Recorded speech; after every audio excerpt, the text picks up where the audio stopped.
नमस्कार दोस्तों, मेरा नाम है विजय कुमार। आप देख रहे हैं कॉमिक्स पिटारा चैनल को। तो चलिए दोस्तों, राज कॉमिक्स में सुपर कमांडो ध्रुव की इस शानदार कॉमिक्स को शुरू करते हैं, जिसका नाम है खूनी खिलौने। तो आप देख सकते हैं इसका कवर पृष्ठ जो कि कुछ इस तरह का है। तो चलिए इसकी शानदार स्टोरी को शुरू करते हैं। वाना वामन को पकड़ने का ख्वाब छोड़ दो सुपर कमांडो ध्रुव, क्योंकि वाना वामन हमेशा एक न एक ट्रिक बचा कर रखता है। ओह, मेरी मोटरसाइकिल वाना वामन के गिराए हुए सैकड़ों कंचों पर से फिसल रही है। अधिकतर अपराधों की कहानी रात के अंधेरे से ही शुरू होती है, क्योंकि रात में सोने वाले बहुत ज़्यादा होते हैं और जागने वाले कम। कर्नल वर्मा का घर यही है राहु। इसके अंदर घुसना तो बाएं हाथ का खेल है केतु। और कुछ ही देर बाद मकान के अंदर के अंधकार में दो जोड़ी आंखें कोई खास चीज़ ढूंढ रही थी। हमारी इंफॉर्मेशन के मुताबिक उनको ड्राइंग रूम में ही रखा होना चाहिए। ये रही। वेरी गुड, काम बहुत आराम से हो गया। अब यहाँ से फटाफट बाहर निकल। तभी कमरे की बत्तियां जल उठी। रुक जाओ, अब अगर 1 इंच भी हिले तो मैं गोली चला दूंगा। लेकिन कर्नल वर्मा की इस धमकी का राहु केतु पर कोई असर नहीं पड़ा। आओ केतु, अब यहाँ पर और देर रुकने से कर्नल साहब की नींद खराब होगी। अपनी चेतावनी का असर ना होता देखकर कर्नल वर्मा की उंगली ट्रिगर पर दब गई, लेकिन नतीजा कुछ नहीं निकला। अरे, ये दोनों बुलेट प्रूफ पोशाक पहने हुए हैं। थाए थाए। राहु, किसी ने गोलियों की आवाज़ सुन ली तो गड़बड़ हो सकती है। इसको चुप कराना होगा। तो मैं इसको अभी चुप करा देता हूँ। राहु का हाथ हवा में घूमा और हवा में उड़ती एक फ्लाइंग डिस्क पहले कर्नल वर्मा के हाथ से टकराई और फिर सर से। बेहोश होने से पहले कर्नल वर्मा सिर्फ इतना समझ पाए, टक ताड़, कि ये फ्लाइंग डिस्क प्लास्टिक की नहीं बल्कि लोहे की है। लेकिन राहु केतु का भाग्य पूरी तरह से उनके साथ नहीं था, क्योंकि रात के सन्नाटे में आवाज़ें बहुत दूर तक जाती है। ये गोलियों की आवाज़ें शायद उस मकान से आई है। अब मेरा शक पक्का हो गया है। उस घर से 2 आदमी बाहर निकल रहे हैं। इस नाटक को तो मैं यहीं पर ख़त्म कर देता हूँ। राहु केतु अपनी गाड़ी की तरफ लपके, पर उनको बीच में ही रुक जाना पड़ा। ठक।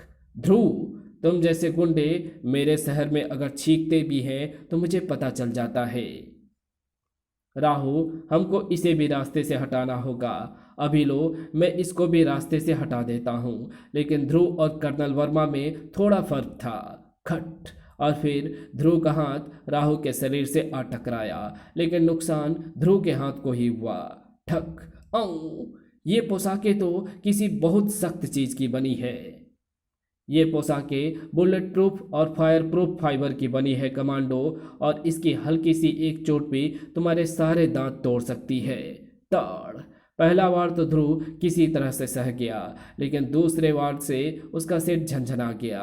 धड़ाक। पर ध्रुव ऐसी ना जाने कितनी लड़ाइयों में पलकर ही सुपर कमांडो बना था। धड़ाक। अगले ही पल हवा में उड़ता हुआ राहु का शरीर असावधान खड़े केतु के शरीर से आ टकराया, और इससे पहले कि दोनों संभल कर उठ पाते, ध्रुव ने केतु के पैर को पकड़कर तेजी से हवा में मुकद्दर की तरह घुमाया और एक जोरदार आवाज के साथ राहु के फाइबर सूट में दरारें पड़ गई। कड़ाक। धाड़। मेरा ख्याल सही था। लोहा ही लोहे को काटता है, और ऐसे फाइबर सूट को दूसरा फाइबर सूट ही तोड़ सकता है। राहु, भागो। अभी इससे लड़ने में समय खराब करना मूर्खता है। तड़। भाग कर कहाँ जाओगे? तुम्हारा पीछा तो मैं जहन्नुम तक भी नहीं। ओह। राहु के फाइबर सूट से एक ज्वलनशील पदार्थ की मोटी धार निकली और पलक झपकते आग की लपटों की एक ऊंची दीवार खड़ी हो गई। फायर प्रूफ पोशाक पहने राहु केतु के लिए आग की दीवार को पार करना कोई समस्या नहीं थी, लेकिन ध्रुव की पोशाक फायर प्रूफ नहीं थी। वो राहु केतु को भागते देखने के अलावा कुछ नहीं कर सकता था, सिवाय छानबीन के। चोरी तो हुई है ध्रुव, लेकिन सिर्फ एक चीज की, तुम्हारी मूर्ति की। मेरी मूर्ति की? हाँ, वही जिसको मेरे बेटे ने पिछले हफ्ते निशानेबाजी प्रतियोगिता में जीता था। ओह, अब मुझे याद आया, उस निशानेबाजी प्रतियोगिता में 4 प्रथम पुरस्कार थे। मेरी खास तौर पर बनाई गई 4 मूर्तियाँ, और उनको अलग अलग निशानेबाजी प्रतियोगिताओं में 4 बच्चों ने जीता था। पर उन मूर्तियों में चुराने लायक तो कोई खासियत नहीं थी। कुछ तो होगी ही ध्रुव, वे मामूली चोर नहीं थे कर्नल। बुलेट प्रूफ और फायर प्रूफ सूट पहनकर कोई मामूली मूर्ति चुराने नहीं आता। आखिर ये चक्कर क्या है? सिर चकरा देने वाला चक्कर है ध्रुव। इंस्पेक्टर, तुम्हारा मैसेज मिलते ही हम चल पड़े थे ध्रुव, और देखो यहाँ से थोड़ी दूर पर हमको क्या मिला, तुम्हारे मूर्ति के चित्रे। क्या? इतनी मेहनत सिर्फ मूर्ति के चित्रे करने के लिए? लगता है कि किसी पागल अपराधी को तुम्हारी मूर्ति तक से चिढ़ हो गई है ध्रुव। नहीं इंस्पेक्टर, मामला कुछ और ही है, कोई गहरा और खतरनाक मामला।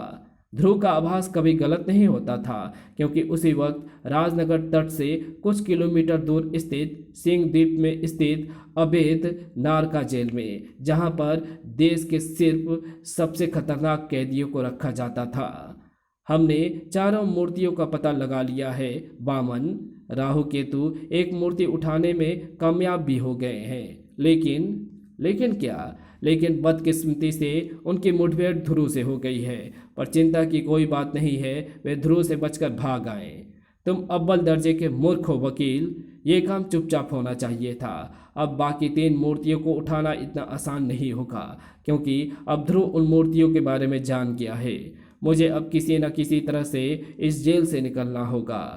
आज इस जेल में एक नया कैदी आ रहा है, प्रोफेसर काले उर्फ ध्वनिराज। Very good. नया कैदी आने पर अधिकतर गार्डों का ध्यान उसी पर लगा रहता है। यहाँ से फूटने का सबसे अच्छा मौका आज ही है। और शाम को एक पुलिस बोट सिंह द्वीप की तरफ बढ़ रही थी। काले का इंटरव्यू तो हो गया चंडी का, अब जेल के कुछ फोटो खींचने के बाद मेरा आर्टिकल पूरा हो जाएगा, और काले को सुरक्षित जेल पहुंचा देने के बाद मेरी ड्यूटी भी खत्म हो जाएगी। और कुछ देर बाद, ये किसका सेल है इंस्पेक्टर? इसमें तो खिलौने ही खिलौने भरे हैं। ये वामन का सेल है। इस जेल का सबसे बुद्धिमान और खूंखार कैदी वो रहा। इसको जब तक खिलौने ना दिए जाएं, तब तक ये हंगामा करता ही रहता है। खिलौनों से इसको इतना लगाव है कि ये अपने सारे अपराध भी खिलौने से ही करता है। लगता है उम्र के साथ साथ कद ना बढ़ने के कारण इसका खेलने का शौक अभी खत्म नहीं हुआ है। हंस लो मूर्खो, हंस लो। अभी वामन का खेल शुरू होने में कुछ मिनट बाकी है। कुछ मिनटों बाद वामन रिहा हो जाएगा, और मेरे ये खिलौने ही मेरे रिहाई का फरमान बनेंगे, क्योंकि अब ये खिलौने मामूली खिलौने नहीं रहे। मैंने इनको उन घातक हथियारों में बदल दिया है जो मेरे रास्ते में आने वाले हर शख्स को मौत की नींद सुला देंगे। रास्ता साफ है, और अब वामन का खेल शुरू होता है। चल मेरे यो दिखा दे अपने कमाल को। हवा में उड़ता हुआ यो गार्ड की गर्दन पर आ लिपटा, और एक झटके से गार्ड का शरीर पीछे खींचने लगा। कुछ ही पलों बाद वामन गार्ड की जेब से चाबी निकाल रहा था। इस घटना से अनजान नताशा और चंडिका ध्वनिराज में व्यस्त थी। यह आखिरी फोटो कल के इंडियन टाइम्स के फ्रंट पेज पर आएगी। मेरा भी काम पूरा हो गया, अब हमको यहाँ से चलना चाहिए। तभी घर, ओ माय गॉड, ये तो इमरजेंसी अलार्म है। मामला इमरजेंसी वाला ही था। रुक जा वामन, और अपने सेल में वापस लौट जाओ, वरना हमको गोली चलाने पर मजबूर होना पड़ेगा। मेरी फौज तुमको इसका मौका नहीं देगी। इन खिलौनों को तुम फौज कहते हो वामन? खिलौनों से खेलते खेलते तुम्हारा दिमाग सचमुच खराब हो गया है वामन। तुम्हारी बतीसी तो मैं अभी झाड़ देता हूँ पुलिसिए। और अगले ही पल नारका जेल में तूफान फट पड़ा। बड़ाम! हे भगवान, इस खिलौने वाली तोप से तो सचमुच के गोले छूट रहे हैं।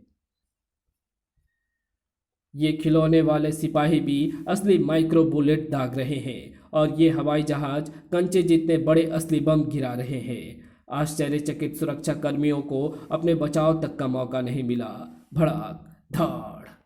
चंडिका और नताशा के घटनास्थल पर पहुंचने तक मैदान साफ हो चुका था। ये तो वही है चंडिका, खिलौने वाला बौना। तभी बचो नताशा, ये रोबोट असली लेजर किरणें छोड़ रहा है। कड़ाक! तुम दोनों अगर यहाँ पर ना आती तो कुछ दिन और जिंदा रह लेती, पर अब मेरी सेना तुमको जिंदा नहीं छोड़ेगी। ये खिलौने अब हम पर हमला कर रहे हैं नताशा, तो करने दो। तुम टैंकों को संभालो और मैं प्लेनों को संभालती हूँ। मूव। तोपों से निपटना कोई मुश्किल काम नहीं है। नताशा ने खुद मुश्किल काम लेकर मुझे आसान काम दे दिया है। एक तोप की नली से गोला छूटने को तैयार हुआ और उसी पल चंडिका का पैर घूमा, गोला एक दूसरे निशाने की ओर बढ़ चला और तड़ बड़ाम। एक टैंक तो गया, अब दूसरा। भड़ाक। आह! टैंक चंडिका की उम्मीद से कहीं ज्यादा तेज थे। ओ माय गॉड! चंडिका को टैंक ने घायल कर दिया है। और कुछ ही पलों में मेरा भी यही हाल होने वाला है, क्योंकि ये खिलौने संख्या में बहुत ज़्यादा हैं। इनको ऐसे खत्म कर पाना संभव नहीं है। एक मिनट, ये बौना इन खिलौनों को अपने बेल्ट में लगे कंट्रोल से नियंत्रित कर रहा है। अब मुझे वार करने की सही जगह मिल गई है। अगले ही पल हवाई हमलों से बचती नताशा बौने और रोबोट के बीच में आ गिरी। रोबोट नताशा की तरफ घूमा और उसमें से एक लेसर किरण निकलकर नताशा की तरफ बढ़ चली। नताशा का शरीर एक बार फिर हवा में उछला और लेसर किरण ने बौने की बेल्ट के चित्रे उड़ा दिए। कड़ाक! रिमोट कंट्रोल के नष्ट होते ही सारे घातक खिलौने अपने अपने स्थानों पर रुक गए। खेलने का टाइम खत्म हो गया मुन्ने राजा, अब तुम मेरी गोदी में आ जाओ, मैं तुमको तुम्हारे सेल तक पहुंचा दूंगी। तूने अभी वामन के बारे में सुना नहीं है छोकरी, वरना तू यहाँ पर रुकने तक का साहस नहीं करती। वामन हमेशा एक न एक ट्रिक बचा कर रखता है। पर अब तक चंडिका संभल चुकी थी। ओ नताशा से बचकर वामन भाग रहा है, पर उस तरफ तो कॉरिडोर खत्म हो जाता है। इधर उधर भागने का कोई रास्ता नहीं है, पर कुछ भी हो मैं इसको भागने नहीं दूंगी। चंडिका का हाथ घूमा और एक टैंक तेजी से फिसलता हुआ भागते वामन के पैर के नीचे आ गया और उस पर से फिसलकर वामन कॉरिडोर के अंत में लगे शीशों को तोड़ता हुआ बाहर निकल गया। छनाक! Oh my God! वामन बाहर गिर गया है और हम लोग चौथी मंजिल पर हैं। इतनी ऊपर से गिरकर तो इसका राम नाम सत हो जाएगा। बाहर झांकते ही चंडिका के चेहरे पर आश्चर्य के भाव उभर आए। कमाल है, मुझे ये सब देखकर भी यकीन नहीं हो रहा है। क्या हुआ चंडिका? बाहर देखोगी नताशा तो खुद ही समझ जाओगी। बाय बाय लड़कियों, मैंने कहा था ना कि वामन हमेशा एक न एक ट्रिक बचा कर रखता है। देखते ही देखते तेज गति से उड़ता हुआ वामन आंखों से ओझल हो गया। वामन के भागने की खबर जंगल में आग की तरह पूरे शहर में फैल गई। Damn it! वामन नारका जेल जैसी सुरक्षित जगह से खिलौने की मदद से भाग निकला। लगता है कि मेरी किस्मत में जरा सा भी आराम नहीं लिखा है। पहले मेरी मूर्ति की चोरी और अब वामन का खिलौने की मदद से भागना, दोनों ही जगह खिलौने। क्या इन दोनों घटनाओं का आपस में कुछ संबंध है? अगर होगा तो हमें जल्द ही पता चल जाएगा। वामन काम तुरंत निपटाने में यकीन करता है। वामन के बारे में इंस्पेक्टर का ख्याल एकदम सही था। वेलकम बॉस, आपके बगैर ये अड्डा एकदम सूना पड़ा था। मक्खनबाजी छोड़ो राहु केतु, काम की बात करो। उस मूर्ति से काम बना या नहीं? नहीं बना बॉस। तब हमको दूसरी मूर्ति को हासिल करना होगा, और अगर उससे भी काम नहीं बना तो फिर तीसरी और चौथी भी। कर्नल वर्मा के बाद अब किसका नंबर है? राय साहब श्याम सुंदर का, और कल उसके बेटे का जन्मदिन भी है, एक बड़ी पार्टी भी होगी। वेरी गुड, एकदम फर्स्ट क्लास मौका है। सनी, तुम कल उस पार्टी में एक गिफ्ट लेकर जाओगे, ये खिलौना, छोटा सा गुरीला। प्यारे बच्चे को वामन अंकल के तरफ से सप्रेम भेंट। ध्रुव वामन के इस प्लान से अनजान था, लेकिन फिर भी ध्रुव और वामन के रास्ते एक दिन बाद कटने वाले थे। लो, भैया भी आ गया। इसमें क्या खास बात है? मैं तो रोज ही आता हूँ, पर आज तुम 1 घंटे बाद आए हो। हम लोग तुम पर आज अगर तुम 1 घंटे बाद आते तो हम लोग तुमको नहीं मिलते। नहीं मिलते का मतलब पापा को एक सरप्राइज इंस्पेक्शन पर जाना है और मम्मी भी उनके साथ ही जा रही है, और मैं कुछ दिनों के लिए नताशा के साथ रहने जा रही हूँ। नताशा के साथ क्यों रहना है, मेरे साथ क्यों नहीं रहना? क्योंकि मुझे झगड़ालू लोगों के साथ अकेले रहने से डर लगता है। पर सच बात तो ये है कि वहाँ से मुझे वामन को ढूंढने में ज़्यादा आसानी रहेगी। ये सब तो ठीक है, पर फिर कल राय बहादुर श्याम सुंदर की पार्टी में कौन जाएगा? वैसे तो मैं और तुम्हारे पापा ही जाते, पर अब तुमको ही जाना पड़ेगा बेटे। हे भगवान, ये कहाँ फंसा रहे हो मुझे? पार्टी में तो जाना ही पड़ेगा ध्रुव, वरना श्याम सुंदर बुरा मान जाएंगे। आखिर दुनियादारी भी तो कोई चीज़ है। ओके पापा, मैं चला जाऊंगा एक बोर पार्टी में शामिल होने के लिए। ध्रुव का ख्याल जल्द ही गलत साबित होने वाला था, क्योंकि अगले दिन शाम को हैप्पी बर्थडे बेटा। Thank you uncle. बर्थडे पर सानू को दर्जनों खिलौने मिलेंगे ध्रुव, पर इसका फेवरेट खिलौना फिर भी वही रहेगा, तुम्हारी मूर्ति। मेरी मूर्ति? कौन सी श्याम सुंदर जी? अरे वही मूर्ति जो सानू ने निशानेबाजी प्रतियोगिता में जीती थी। ओ गॉड, वैसी एक मूर्ति आपके पास भी है? मेरे नहीं, सानू के पास। पर शायद किस्मत मुझको सही जगह पर ले आई है। मेरी छठी इंद्रिय भी यही कह रही है कि खतरा आसपास ही है, पर कहाँ? एक मिनट, वो बच्चा नहीं है। मुझे उसके हाथ पर बाल दिखाई दे रहे हैं, यानी ये बौना है। बौना वामन। ओह, आइसक्रीम भी पूरी नहीं खाने दी। वाह, तुम तो मुझे केक काटने से पहले ही पहचान गए, और केक कटने से पहले ही मैं तुमको पुलिस के पास भी पहुंचा दूंगा वामन। मैं ऐसी मुसीबतों से निपटने के लिए ही अपने गुरेले को लेकर आया था, इस खिलौने को। ये मामूली खिलौना नहीं है कमांडो, ये बुलेट प्रूफ रबड़ का बना खिलौना है। ये चलता है, बोलता है और पिटाई भी करता है, और जब इसमें अपने आप हवा भरने लगती है तो ये किंग कोंग साइज का हो जाता है। हे भगवान, इसका आकार तो सचमुच बढ़ता ही जा रहा है। और देखते ही देखते गुरेले का सिर 20 फुट ऊंची छत को छूने लगा। मेहमानों की भीड़ बदहवास होकर भागने लगी। ठक फड़ चिया। ये खिलौना तो एक दूसरा आदमी लेकर आया था। इस वक्त वो कहीं पर दिखाई भी नहीं पड़ रहा है। इसका मतलब है कि वो जरूर मेरी मूर्ति ढूंढने अंदर गया है, पर इस वक्त उसको पकड़ने से ज्यादा जरूरी इस गुरेले। अगले ही पल ध्रुव का सोचता हुआ दिमाग सोचने लायक नहीं रहा।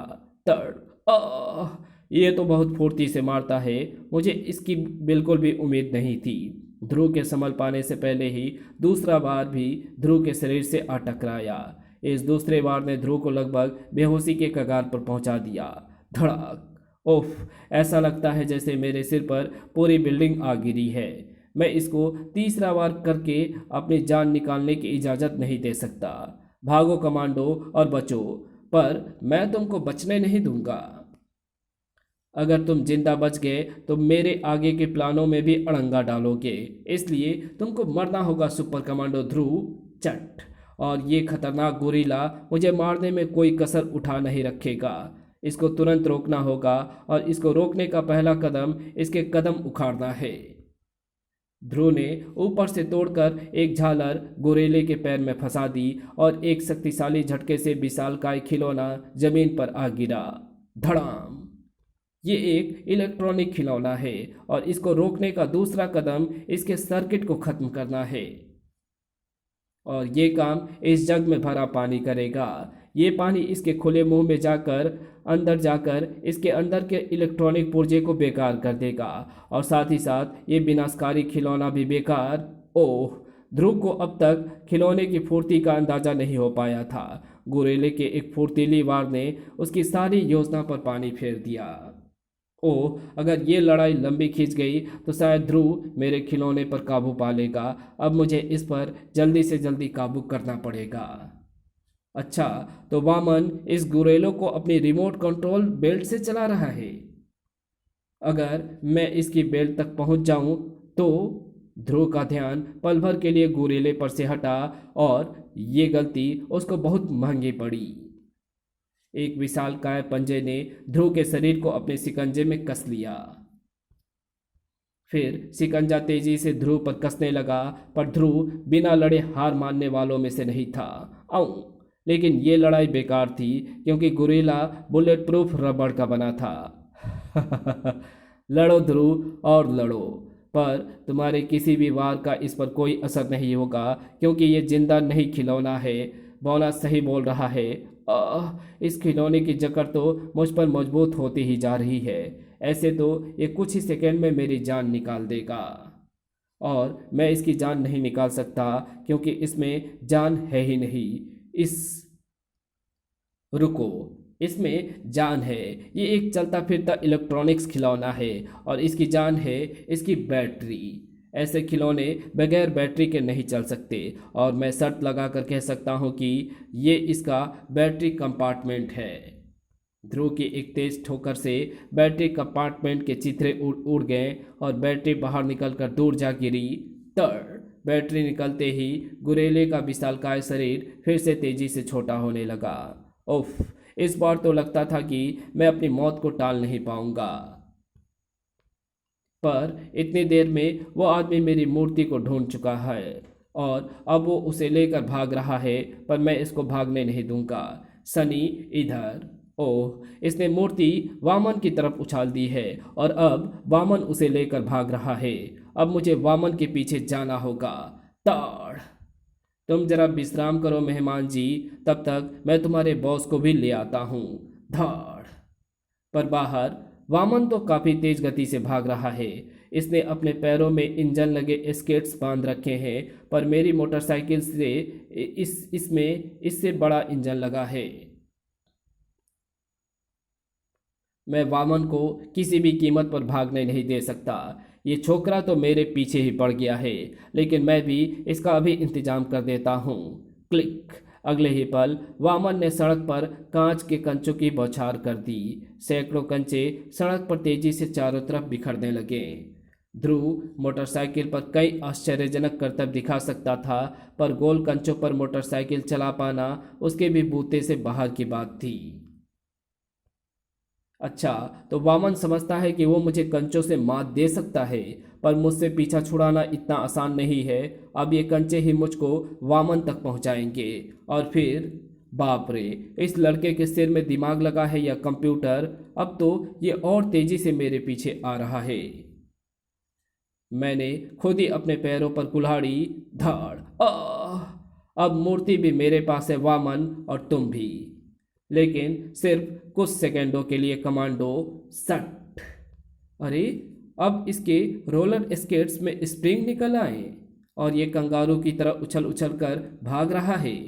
मुझको पकड़ने से ज़्यादा आसान लोहे के चने चबाना है ध्रुव, क्योंकि वामन हमेशा एक न एक ट्रिक बचा कर रखता है, परंतु पीछे देख रहा वामन अपने आगे नहीं देख पा रहा था। ठक, जहां सड़क के किनारे रखे कोलतार के ड्रमों में से एक ड्रम सड़क पर आ गिरा था। पिघले कोलतार पर गिरने के बाद फिर वामन उछल नहीं पाया। कोलतार और मेरी स्प्रिंगे इसमें फंस गई है। कोलतार बड़ी खराब चीज़ है वामन, अगर एक बार किसी को पकड़ लेता है तो बगैर काला किए नहीं छोड़ता। चंडिका, चंडिका, तुम यहाँ पर कैसे? मैं इसी की खोज में निकली थी ध्रुव, किस्मत से ये मुझे यहीं पर मिल गया, वरना इसको जेल से भागने देने के लिए मैं अपने आप को दोषी मान रही थी। अरे, तुम दोनों तो ऐसे बात कर रहे हो जैसे तुमने मुझे पकड़ लिया है। तो तुम समझते हो कि तुम हम दोनों से बचकर भाग सकते हो। वामन हमेशा एक न एक ट्रिक बचा कर रखता है। तुम्हारी महान ट्रिक अगर ये खिलौने वाली पिस्तौल है तो कोशिश कर। वामन ने ट्रिगर दबाया और पिस्तौल से एक सक्शन कैप निकलकर सैकड़ों फीट हवा में ऊपर उछलकर बहुमंजिली इमारत की छत पर जा चिपकी, और डोरी वापस पिस्तौल में सिमटने लगी। बाय बाय कमांडो, मेरे जूते और स्केट्स संभाल कर रखना। कमांडो, मैं इनको लेने वापस जरूर आऊँगा। अब हम इसको नहीं पकड़ पाएंगे चंडिका, लेकिन अब एक बात तो स्पष्ट हो गई है कि वामन का मुख्य मकसद मूर्तियों को चुराना है। पर क्यों? इस सवाल का जवाब पुलिस के पास भी नहीं था। राय बहादुर जी का फोन आते ही हम यहाँ पहुँच गए थे, पर वो गंजा आदमी तब तक यहाँ से भाग चुका था। ये तो उसी से पता चल सकता था कि वामन और मूर्तियों में क्या संबंध है। वामन किस जुर्म में जेल गया था इंस्पेक्टर? रक्षा मंत्रालय के मेन कंप्यूटर सेंटर से एक गुप्त फाइल चुराने के आरोप में। चोरी तो उसने बखूबी की थी, लेकिन गलती से एक अलार्म बज जाने से सुरक्षाकर्मी सतर्क हो गए। वामन वहां से भागा, पर सुरक्षा कर्मियों ने उसका पीछा नहीं छोड़ा। वामन भागकर एक खिलौना फैक्ट्री में छुप गया। उस समय तक पूरा एरिया सील किया जा चुका था। आखिरकार वामन को उस फैक्ट्री से पकड़कर उस फाइल को बरामद कर लिया गया और वामन को नारका जेल भेज दिया गया। उस फैक्ट्री का क्या नाम था? राज ट्रॉय राज ट्रॉय फैक्ट्री। ओह, तो ये बात है।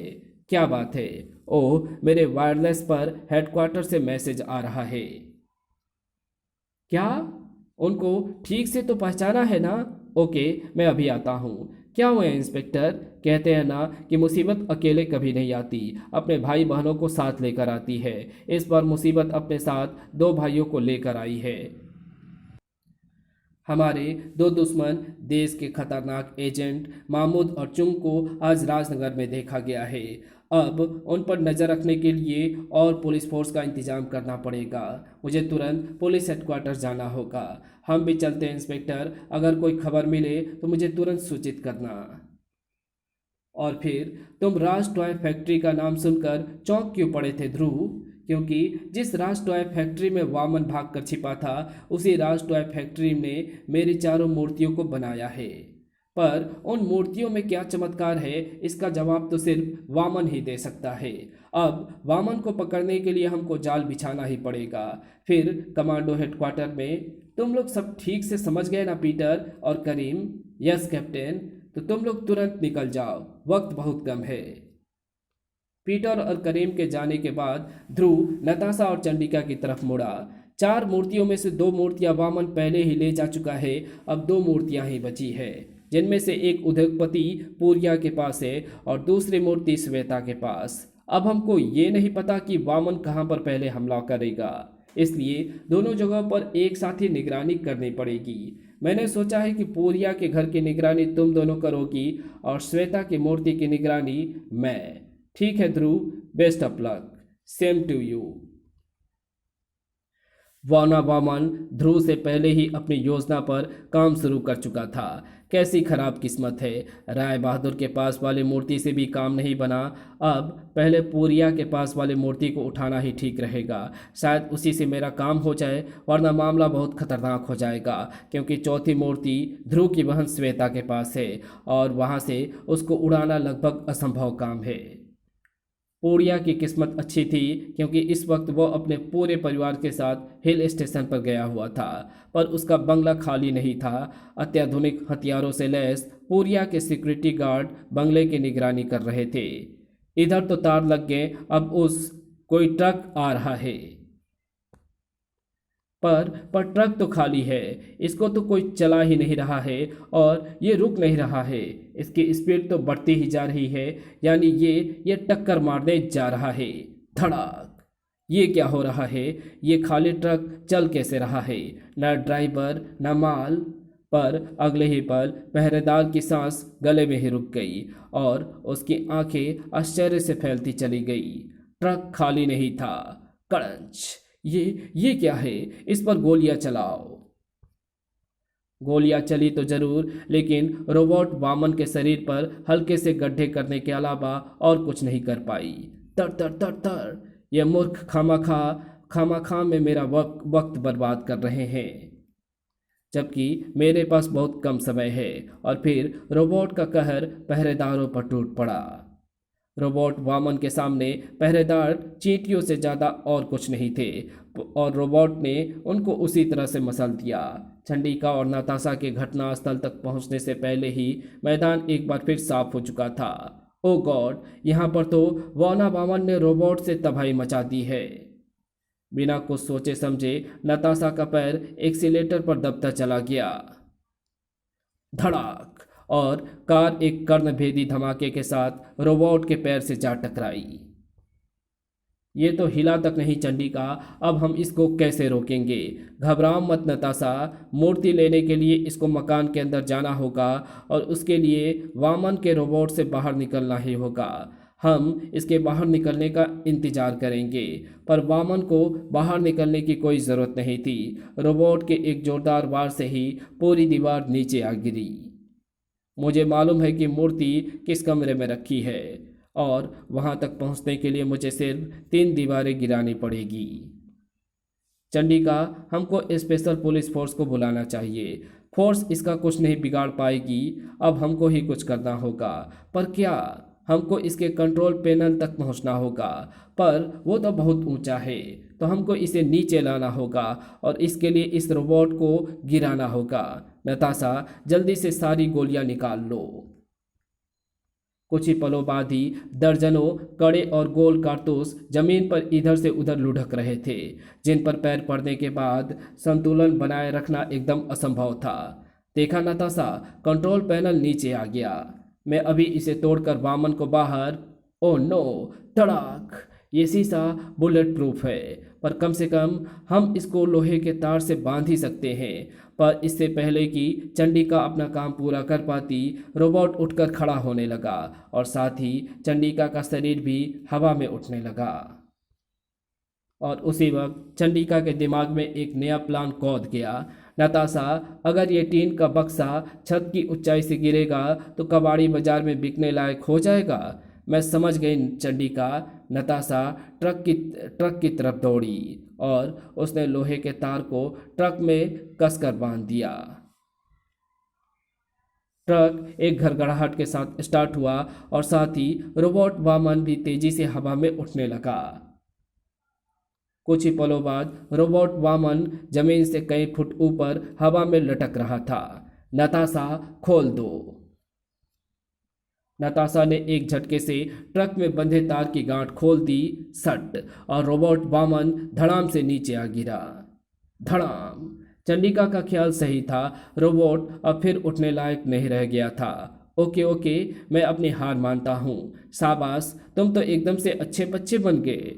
अब तुम मुझे ये भी बता दो कि ध्रुव की मूर्तियाँ तुम क्यों चुराना चाहते थे। इस ब्रीफकेस को देखोगी तो खुद ही सब समझ जाओगी। इसमें कोई बम तो नहीं है ना? मैं आत्महत्या के मोड में नहीं हूँ। अगर इसमें बम होगा तो इसे खोलते ही तुम्हारे साथ साथ मेरे भी चित्रे उड़ जाएंगे। इसमें सिर्फ उन मूर्तियों का रहस्य बंद है। चंडिका ने ब्रीफकेस को खोला और बक्से के अंदर अलग अलग रंगों की कई रोशनियां चमकने लगी। साथ ही साथ एक मीठी गुनगुनाहट भी हवा में तैरने लगी और ब्रीफकेस के अंदर देख रही चंडिका और नताशा की आंखें पथराने लगी।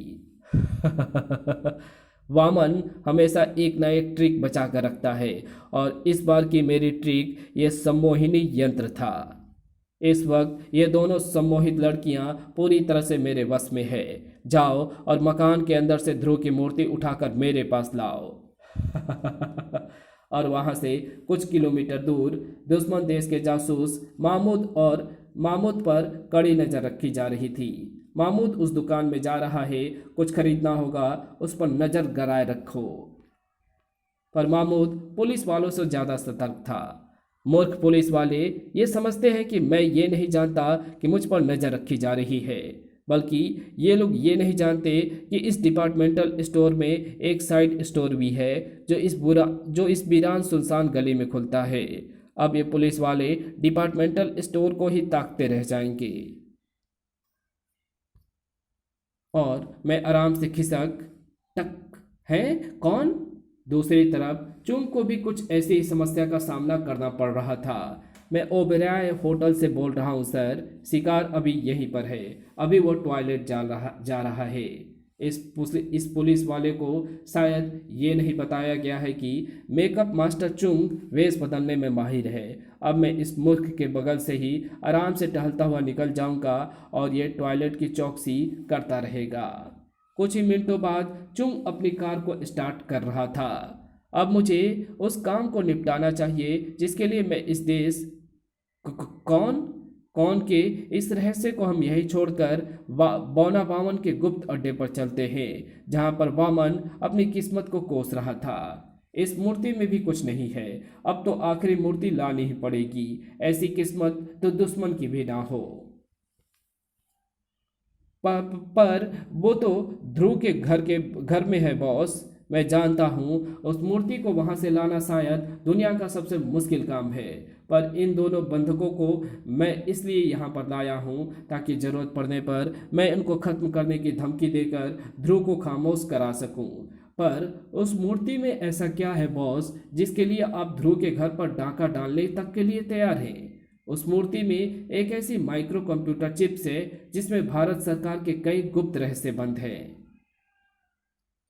मेरा कंप्यूटर सेंटर में चोरी करने का मुख्य मकसद उस माइक्रो चिप्स को चुराना ही था, पर पुलिस की आंखों में धूल झोंकने के लिए चलते चलते मैंने एक फाइल भी उठा ली थी। पर तभी अलार्म बज गया और मुझे तेजी से भागना पड़ा। भागकर मैं राज टॉय फैक्ट्री में छुप गया। पर जब मैं राज टॉय फैक्ट्री में छुपा हुआ था और पुलिस ने मुझे घेर लिया था, तब मुझे ये डर लगने लगा कि अगर पुलिस ने मेरी तलाशी ली तो माइक्रोचिप्स उनके हाथ लग जाएगी। उस वक्त वहां पर ध्रुव की 4 अधबनी मूर्तियां रखी हुई थी। मैंने जल्दी से माइक्रोचिप्स उनमें से एक मूर्ति के अंदर डाल दी। धड़ाक! पर इससे पहले कि मैं मूर्ति पर कोई निशान लगा पाता, दरवाजा टूट गया। पर मुझे पकड़कर नारका जेल भेज दिया गया। उस माइक्रोचिप्स को बेचने के लिए मेरी 2 विदेशी सरकारों से सौदेबाजी चल रही है। पर और उन दोनों देशों की जासूस माइक्रोचिप्स पर बोली लगाने के लिए राजनगर में आ चुके हैं। वे यहाँ पर ज़्यादा समय तक नहीं रुक सकते, इसलिए वो मूर्ति मुझे जल्दी से जल्दी हासिल करनी है। दूसरी तरफ ध्रुव के लिए बुरी खबरों का अंबार लगता जा रहा था। क्या पूरिया के घर से मूर्ति के साथ साथ नताशा और चंडिका भी गायब है? हाँ ध्रुव, अब हमको ये नहीं पता कि वे वामन का पीछा कर रही हैं या वामन उनको बंधक बनाकर ले गया है। और दूसरी बुरी खबर क्या है? महमूद और चुंग पुलिस को चकमा देकर भाग निकले हैं। इस वक्त वे कहाँ पर हैं ये कोई नहीं जानता। महमूद और चुंग मौजूद थे सुरक्षित जगह पर, कमांडो फोर्स के हेडक्वार्टर में। आराम से बैठो चुंग, हमारा काम अभी नहीं शुरू होगा। वैसे भी अब सिर्फ 1 घंटे की बात और है, उसके बाद हमको रीगल वार पहुंचना है, जहां से सनी नाम का आदमी हमको वामन तक ले जाएगा। दिन ढलता जा रहा था और ध्रुव की उलझन भी बढ़ती जा रही थी। चंडिका और नताशा की अभी तक कोई खबर नहीं आई और मैं उनकी तलाश में निकल भी नहीं सकता, क्योंकि अब वामन किसी भी वक्त यहाँ पर अरे ये बुलबुलें कहाँ से आ रहे हैं? ध्रुव ने मुड़कर देखा। वामन, मुझे तुम्हारा इंतजार था, पर मुझे ये उम्मीद नहीं थी कि अपनी मदद के लिए तुम इन पिटे हुए राहु केतु को लेकर आओगे। इनको तो मैं सिर्फ सावधानी के लिए लाया हूँ, तुमसे निपटने के लिए तो मेरे बुलबुले ही काफ़ी हैं। तो अब तुम मुझे साबुन के बुलबुले से हराओगे? ये साबुन के बुलबुले नहीं है ध्रुव जी, ये बुलबुले एक खास प्लास्टिक सॉल्यूशन के हैं। हवा के संपर्क में आने पर इनका आकार बढ़ने लगता है और फिर इनका आकार इतना बढ़ जाता है कि ये अपने अंदर पूरे एक आदमी को कैद कर लेते हैं। एक बात और, इस बुलबुले को तोड़ना किसी पहलवान के भी बस की बात नहीं है, क्योंकि ये प्लास्टिक बुलेट प्रूफ है। तुम इससे कभी बाहर नहीं निकल पाओगे। और रही किसी मुसीबत से निपटने के लिए तो मेरे ये राहु केतु बहुत हैं। वामन सही कह रहा है, मैं इस नाजुक से दिखने वाले बुलबुले को तोड़ नहीं पा रहा हूँ और वामन मूर्ति लेने के लिए अंदर जा रहा है। इस बुलेट प्रूफ बुलबुले को तो कोई इससे भी ज़्यादा मजबूत चीज़ ही तोड़ सकती है, और मेरे पास वैसी कोई चीज़ नहीं। मिल गई, मुझे वो मजबूत चीज़ मिल गई जो इस बुलबुले को तोड़ सकती है, और वो चीज़ है राहु केतु के बुलेट प्रूफ फाइबर की बनी पोशाक। ध्रुव ने अपने बदन को मोड़ा और प्लास्टिक का गोला लुढ़काता हुआ तेजी से राहु केतु से आ टकराया। धड़ाक! और इससे पहले कि राहु केतु संभल पाते, ध्रुव से भरा गोला एक बार फिर कसकर दोनों के शरीर से आ टकराया। भड़ाक! अब राहु केतु के पास अपने बचाव के अलावा और कोई रास्ता नहीं बचा था। गोला एक बार फिर राहु केतु की तरफ बढ़ा। धर और धड़ाक ठक। वेरी गुड, दुष्ट ग्रहों, और कसकर मारो, क्योंकि मुझे इस गोले से बाहर निकलना है। बुलेट प्रूफ फाइबर के कुछ ही घुसे खाने के बाद गोले में दरारें पड़ने लगी और ध्रुव आज़ाद हो गया। मेरी लोहे से लोहे को काटने वाली थ्योरी फिर कामयाब हो गई। अब मुझे घर के अंदर जाकर वामन को मूर्ति उठाने से रोकना है, वरना ओह, ये तो मैं भूल ही गया था कि जब तक ये दोनों दुष्ट ग्रह होश में हैं तब तक मैं वामन तक नहीं पहुंच पाऊंगा। धाड़।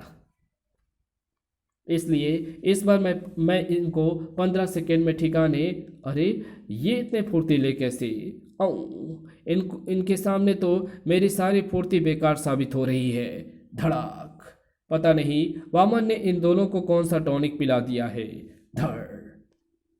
मेरे घुसे का वैसे भी इन पर कोई असर नहीं हो रहा है। ढिसुम। और इनके एक बुलेट प्रूफ घुसे से ही मेरी सारी बत्ती सी हिल।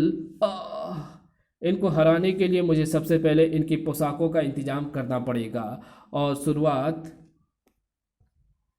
हेलमेट से होगी। ध्रुव का हवा में उड़ता बदन राहु केतु के हेलमेट को उतारता हुआ जमीन पर आ गिरा। ध्रुव ने तुरंत पलट कर देखा राहु केतु की तरफ और नहीं, ये नहीं हो सकता। ध्रुव के सामने राहु केतु नहीं बल्कि उसके दो सबसे करीबी दोस्त खड़े हुए थे। नताशा चंडिका, ये तुम लोग क्या कर रही हो? होश में आओ, ये दोनों तो कुछ सुन ही नहीं रही हैं। इनकी आंखें और इनके चेहरे ये बताने के लिए काफ़ी हैं कि इस वक्त इन दोनों को वामन ने सम्मोहित करके अपने वश में कर रखा है और ऐसी हालत में ये अनजाने में भी मेरी हत्या भी कर सकती हैं और मैं इन दोनों पर किसी भी हालत में हाथ नहीं उठा सकता। वामन ने ये वार मुझ पर बहुत सोच समझ कर किया है, पर वामन ये नहीं जानता कि किसी को बिना हाथ लगाए हराने के भी कई तरीके हैं। मकान के अंदर वामन अपने मंजिल तक पहुंच चुका था। मिल गई, पर ध्रुव ने इसे बहुत छुपा कर रखा था। ढूंढने में काफ़ी टाइम लग गया। अब यहाँ से फूट लेने का वक्त आ गया है। मामूद और चुंग को लेकर सनी अब अड्डे पर पहुँचने वाला ही होगा। बाहर लड़ाई जारी थी और ध्रुव लगभग हार चुका था। अच्छा, तो ध्रुव इनकी असलियत जान चुका है। Very good. अब ये मुझसे टकराने से पहले 100 बार सोचेगा। चलो गुलामों, अब हमारे पास भी वक्त नहीं है। आज वामन ध्रुव के घर से ध्रुव के करीबी दोस्तों की मदद से चोरी करके भाग रहा था। धर्र, और जमीन पर पड़े ध्रुव में इतनी भी ताकत नहीं बची थी कि वो उठकर भाग रहे वामन को रोकने की कोशिश करता या ध्रुव नाटक कर रहा था तो वामन मूर्ति लेकर भाग गया। Very good. अब मुझे वामन के अड्डे का पता चल सकेगा और साथ में इन मूर्तियों का रहस्य भी। मैंने उस मूर्ति में एक माइक्रो ट्रांसमीटर लगा दिया था जिसका रिसीवर मेरे पास है। अब इन सिग्नलों से मुझे ये पता चला रहेगा कि मूर्ति कहाँ पर है और जहाँ पर वो मूर्ति होगी वहीं पर वामन का अड्डा भी होगा। और थोड़ी ही देर बाद पिंग पिंग सिग्नल इस मनोरंजन पार्क के अंदर से आ रहे हैं। ये सिग्नल मुझे ठीक वामन के अड्डे तक ले जाएंगे। पर तभी एक धमाका हुआ और अगले ही पल रिसीवर के चित्रे उड़ गए। ढाई तड़ाक। किसने मुझ पर गोली चलाई?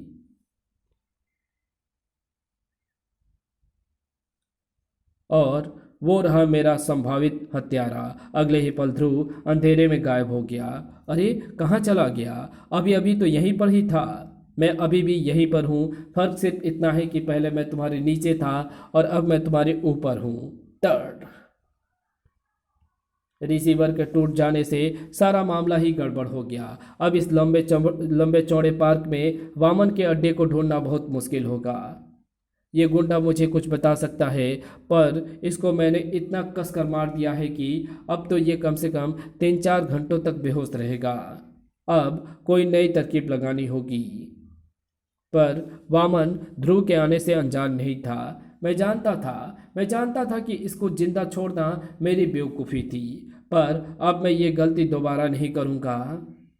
केतु, हमको इस मुसीबत को जल्दी से जल्दी ठिकाने लगाना है, क्योंकि अब मामूद और चुंग को लेकर सनी आता ही होगा। ओके बॉस, अब मैं उसकी लाश के साथ ही लौट कर आऊँगा। बाहर ध्रुव के हाथ सिर्फ निराशा ही लग रही थी। ओफ, कहीं पर कुछ पता नहीं लग रहा है। टर ठक। अब तो सिर्फ अब तो सिर्फ भाग्य से ही वामन के अड्डे का पता चल। अरे ये पत्थर जब जमीन से टकराया तो ऐसी आवाज हुई जैसे यहाँ की जमीन खोखली है। क्या ये हो सकता है कि वामन का अड्डा अंडरग्राउंड?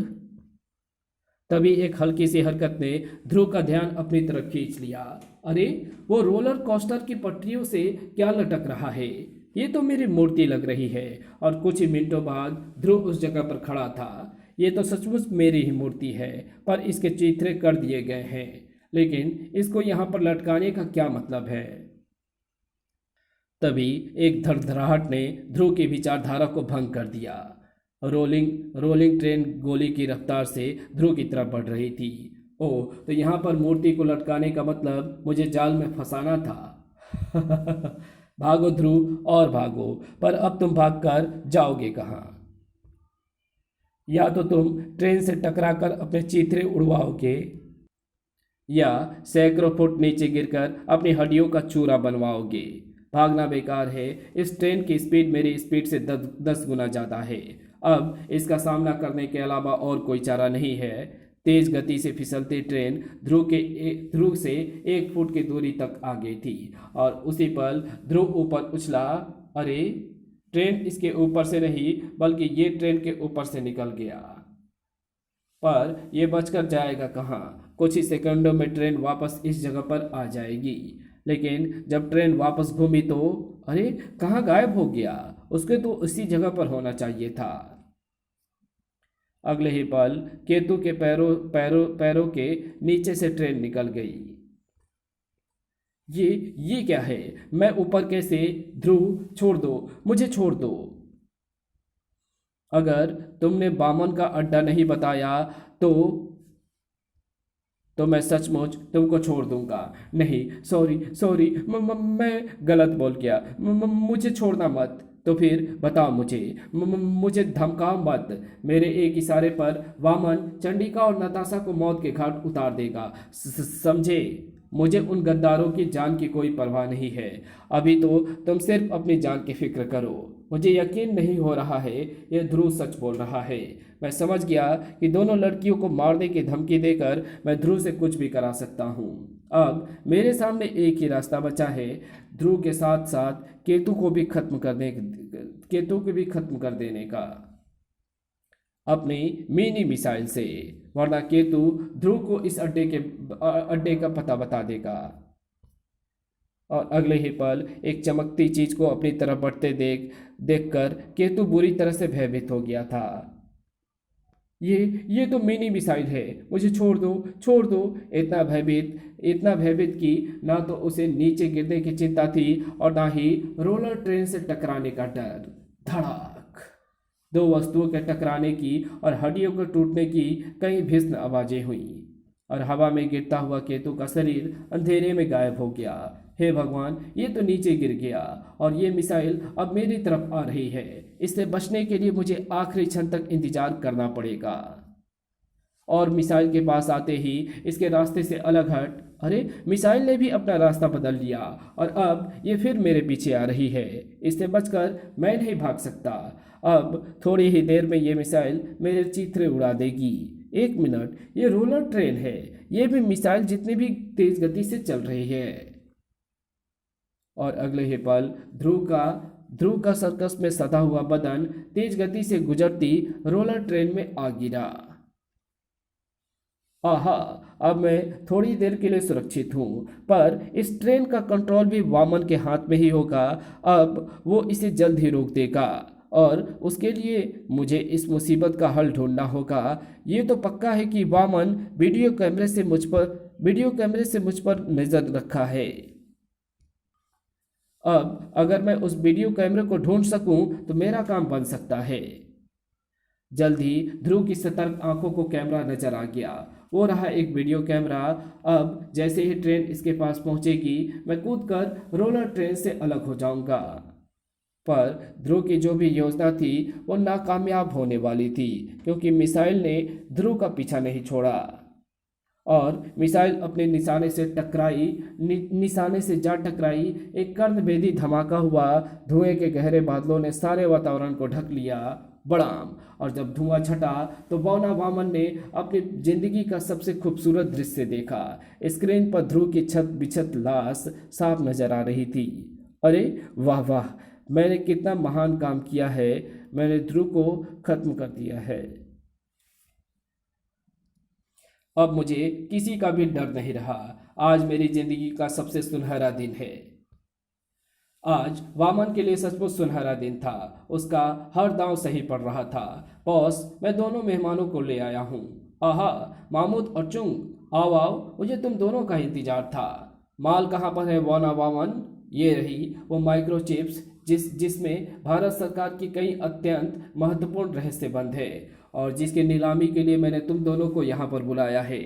अब मैं माइक्रोचिप्स की नीलामी शुरू करता हूँ। बोली 10 करोड़ से शुरू होगी। चलो, जो ज़्यादा बोली लगाएगा माल उसी का हो जाएगा। मेरी बोली 10 करोड़, मेरी बोली भी 10 करोड़। तुम दोनों तो एकदम नौसोखिए लगते हो। नीलामी ऐसे नहीं होती। तुम दोनों में से किसी न किसी को बढ़कर बोली लगानी ही पड़ेगी, वरना मैं इस चिप्स को कैसे बेचूंगा। अब तुम इसे किसी को नहीं बेचोगे वामन। ओ, तो तुम ये चिप्स मुझसे जबरदस्ती छीनना चाहते हो? तुम आधा सही आधा गलत, जबरदस्ती ठीक समझे, पर चुंग गलत समझ गए। मामूद और चुंग हमारे कब्जे में है वामन, और उन लोगों ने सब कुछ उगल दिया है। हम तुम्हारे कमांडो हम तुम्हारे कमांडो फोर्स के कैडेट करीम और पीटर को देखते हैं।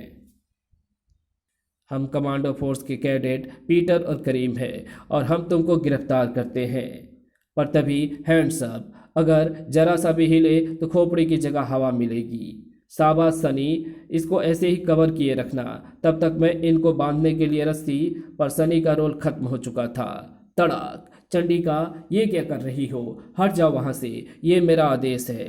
तुम्हारे आदेश को तो मैं अभी तुम्हारे मुंह में वापस ठूंस देती हूँ। धाड़ अम्फ।